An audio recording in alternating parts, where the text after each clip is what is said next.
Feucht, a USA-based Christian singer and activist, has once again stirred controversy during his latest Canadian tours after authorities in Halifax, Nova Scotia, abruptly cancelled his concert scheduled at York Redoubt National Historic Site. The cancellation followed mounting public backlash over Feucht's long-standing reputation for promoting anti-LGBT, anti-women's rights, and anti-diversity views, which many Canadians saw as incompatible with the values of inclusivity and equality upheld in public spaces. Parks Canada, which oversees the historic site, stated that the concert permit was revoked due to growing safety and security concerns, amplified by planned counter-protests and input from local law enforcement. The Halifax concert was part of Feucht's Revive 25 tours, which had already faced scrutiny in several Canadian cities. Feucht, known for his hardline conservative Christian beliefs, gained notoriety during the COVID-19 pandemic, when he led mass public worship gatherings in defiance of health restrictions. A former Republican congressional candidate from California,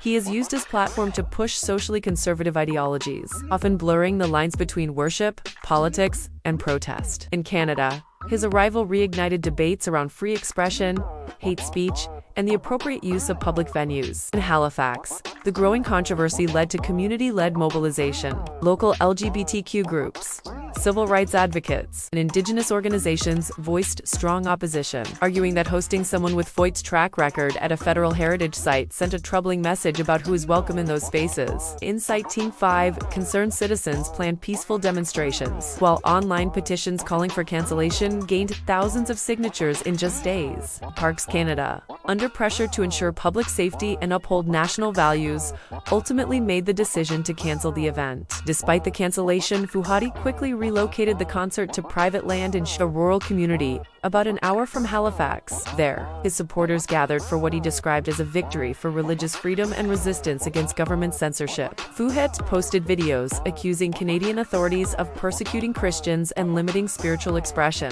framing himself as a martyr figure for faith. He also vowed to continue the tour regardless of opposition, referring to those who challenge his views as enemies of God and religious liberty. This event in Halifax was not an isolated incident. Multiple cities across Canada, including Charlottetown, Moncton, and Quebec City, revoked Feucht's permits or denied approval outright. In Montreal, he went ahead with a concert at a local church, despite not having proper authorization. The city later fined the church and reported disorder during the event, including minor scuffles and property damage. The pattern reflects a broader national conversation about where the line lies between freedom of religion and the propagation of ideologies that many see as harmful or just beyond the immediate tour concerns.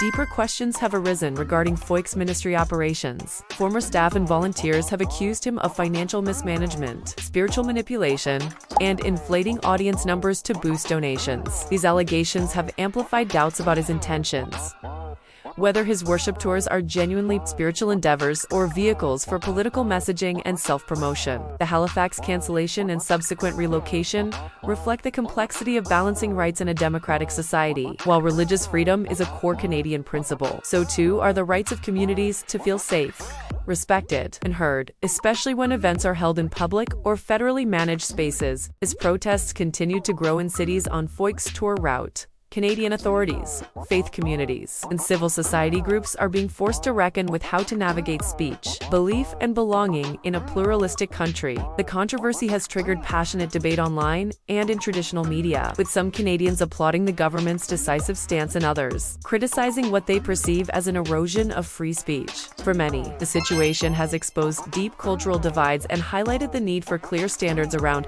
who gets to use public spaces and what messages are acceptable within them.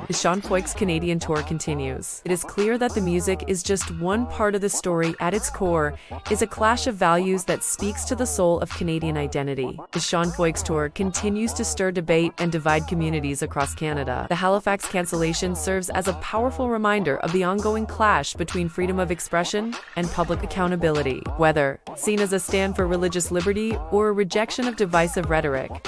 This moment is shaping national conversations about identity, inclusion, and the limits of tolerance in a multicultural society. Like, share, and subscribe to West is Best for more deep dives into Canada's most talked about stories.